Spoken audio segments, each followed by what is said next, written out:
Hello दोस्तों, welcome back my YouTube channel education learn में। और मैं सुरेंद्र।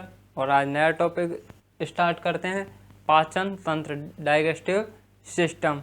तो इसके बारे में बात करते हैं। तो डाइजेस्टिव सिस्टम, पाचन तंत्र कहते किसे?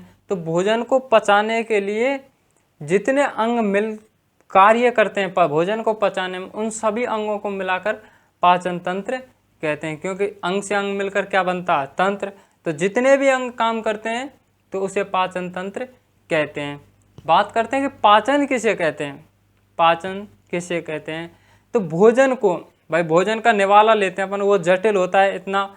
और अपनी कोशिका है, हमने आपको बताया था कि भाई एक सुई की नोक पे इतनी सारी आ जाती हैं, तो इतने भोजन, इतने बड़े निवाले को कैसे वो कर सकती हैं एब्जॉर्ब। तो भोजन के जटिल भोजन को छोटे छोटे टुकड़ों में, सरल उनमें डालने में तोड़ने वाली प्रक्रिया को ही पाचन तंत्र कहते हैं। कि भोजन को, जटिल भोजन को छोटे छोटे टुकड़ों, सरल उसमें बांटने को ही पाचन तंत्र कहते हैं, पाचन कहते हैं। तो बात करते हैं कि किन किन चीज़ों का पाचन होता है। तो जल का, विटामिन का और खनिजों का पाचन नहीं होता है, क्योंकि ये बहुत छोटे होते हैं। क्या होते हैं? ये बहुत छोटे होते हैं, इसलिए इनका एब्जॉर्बेशन होता है, नहीं कि पाचन। इनका नहीं होता है, इनका सिर्फ एब्जॉर्बेशन, अवशोषण होता है। फिर बात करते हैं पाचन होता किन किन चीज़ों का। तो कार्बोहाइड्रेट, वसा और प्रोटीन, तीनों का पाचन होता है। किन किन का? कार्बोहाइड्रेट, वसा और प्रोटीन, तीनों का पाचन होता है। तो बात करते हैं कि पाचन तंत्र में भाई पाचन का मुख्य कार्य क्या है। पाचन का मुख्य कार्य क्या है? तो भोजन को पचाकर बॉडी के लिए ऊर्जा प्रदान करना या एनर्जी प्रदान करना, यह पाचन का मुख्य काम होता है। क्या होता है? भोजन से ऊर्जा, भोजन को पचा के या भोजन से ऊर्जा प्रदान करना बॉडी को, यह पाचन का मुख्य काम है। तो बात करते हैं कि पाचन में कौन कौन से अंग काम करते हैं। भाई भोजन को पचाने में कौन कौन से अंग काम करते हैं। तो सबसे पहले पाचन तंत्र को, भोजन को पचाने में दो चीज आती हैं, दो होती हैं। पहला है एलिमेंट्री कैनल, आहार नाल, जो पता है यहाँ से स्टार्ट होता है, मुख गुहा से स्टार्ट होता है, और जब तक हम गुदा से मल नहीं त्याग देते वहां तक चलता है। और ये पूरी प्रोसेस के लिए ये कम से कम 8 से 9 मीटर लंबी, कितनी? एवरेज 8 से 9 मीटर लंबी पाइप नली होती है। कितनी? और 32 फीट होती है। कितनी? 32 फीट, या तो 32 फीट कहो या 8 से 9 मीटर कहो। तो बात करते हैं कौन कौन से अंग। और इसमें भोजन को पचाने के लिए ग्लैंड्स, ग्रंथियां भी बीच बीच में एंजाइम, पाचक रस डालती हैं, तो उनके बारे में भी बात करते हैं। सबसे पहले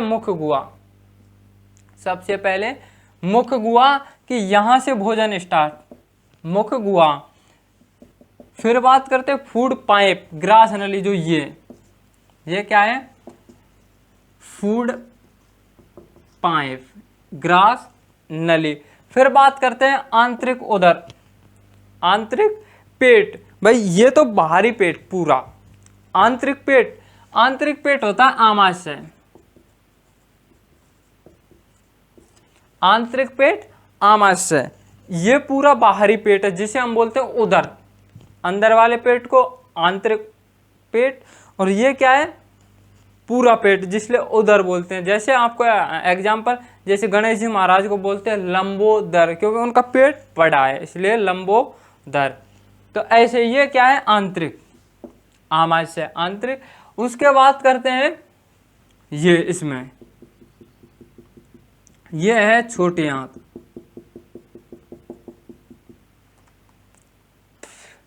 ये क्या है? छोटी आंत।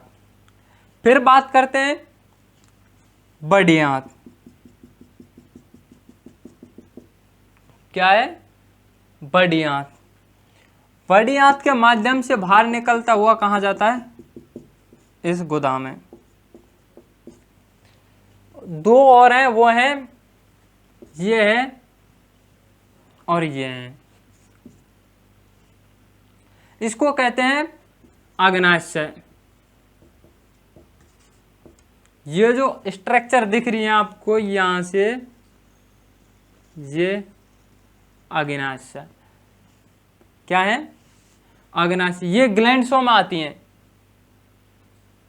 ग्रंथियों में।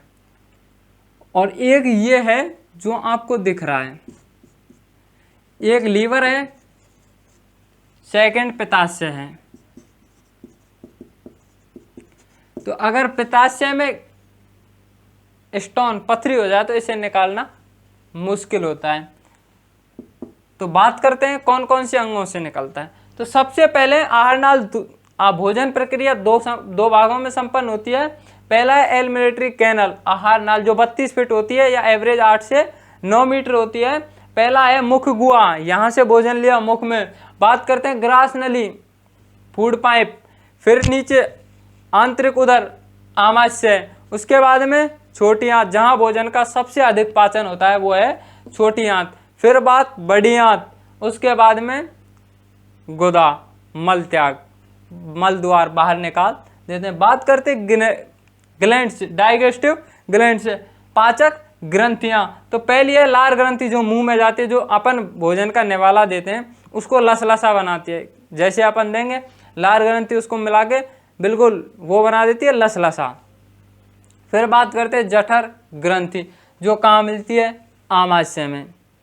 कहाँ मिलती है, आमाशय में जठर ग्रंथि मिलती है।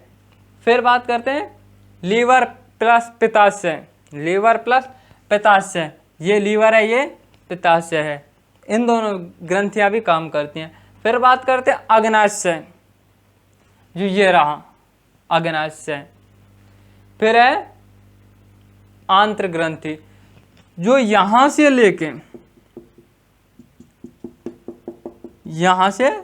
लेके यहां तक जो भोजन घूमता है इसमें। तो इसमें भी अंदर और ग्रंथियां पाचक रस एंजाइम डालते हैं, जिन्हें आंत्र ग्रंथि कहते हैं। उनके बारे में भी स्टडी करेंगे अभी। तो ये बात आई समझ में कि कौन कौन से। तो मुख गुहा, ग्रास नली, आमाशय, छोटी आंत, बड़ी आंत और गुदा। तो बात करते हैं कि आमाशय, ये आमाशय यहां होता है, अग्नाशय इधर साइड में होता है, यहां पे। लीवर प्लस पित्ताशय ये यहाँ होते हैं। तो ये प्रोसेस होती है। अब बात करते हैं और इसके बारे में, अब बात करते हैं मुख गुहा। मुख गुहा, माउथ या ओरल कैविटी या वोकल कैविटी या मुख गुहा। मुख गुहा को इंग्लिश में माउथ या ओरल कैविटी या वोकल कैविटी बोलते हैं। तो इसमें 3 जोड़ी लार ग्रंथियां पाई जाती हैं। कितनी? 3 जोड़ी लार ग्रंथियां पाई जाती हैं। पहली है पैरोटिड, ये सबसे बड़ी होती है। एग्जाम्पल के रूप में ये काम क्या करती है, भोजन वगैरह मिक्स करती है, अपना जो बोलस बनाती है। और अक्सर एग्जाम्पल, सांप में जो जहर निकलता है वो इसी से निकलता है। सांप में जो जहर निकलता है वो इसी से निकलता है। अब बात करते हैं, सेकंड है सबलिंगुअल। कौन सी? सबलिंगुअल। और एक है सबमेंडिबुलर। तो ये कोई खास नहीं है, खास पैरोटिड है जो बड़ी होती है, इनमें तीनों में बड़ी होती है। और ये सांप में जहर निकालने का काम आती है। क्या आती है? सांप में जहर निकलता है, वो इसी से निकलता है। फिर बात करते हैं कि मनुष्य के अंदर एक दिन में 1.5 लीटर लार बनती है। कितनी? 1 से 1/2 लीटर पर डे लार बनती है। एक जो बोतल आती है बिस्लेरी की, उसके बराबर। फिर बात करते हैं एंजाइम। तो लाइसोजाइम, कौन सा निकलता है? लाइसोजाइम। लार ग्रंथियों से लाइसोजाइम जब निकलता है तो ये जीवाणुनाशी का काम करता है, जीवाणु मारने का काम करता है, जीवाणु को नष्ट करने का काम करता है। वो एग्जाम्पल के रूप में कि जैसे आपने एक छोटा बच्चा देखा होगा तो उससे अक्सर बहुत ज़्यादा लार आती है। वो क्यों आती है कि वो जब घूमता फिरता है तो कुछ भी मुंह में दे लेता है। जैसे मिट्टी दी और लकड़ी मिली तो लकड़ी दी, प्लास्टिक से संबंधित कुछ मिला, कुछ भी मिले उसे तो वो दे दे। अगर कुछ भी नहीं मिलेगा तो किसी का पेन मिल जाएगा गिरा हुआ तो उसी को दे लेगा। तो चप्पल वगैरह जो कुछ मिलता है वो उसे मुंह में दे देता है। तो भाई उसको दिया मुंह में तो बहुत से जीवाणु गए पेट के अंदर।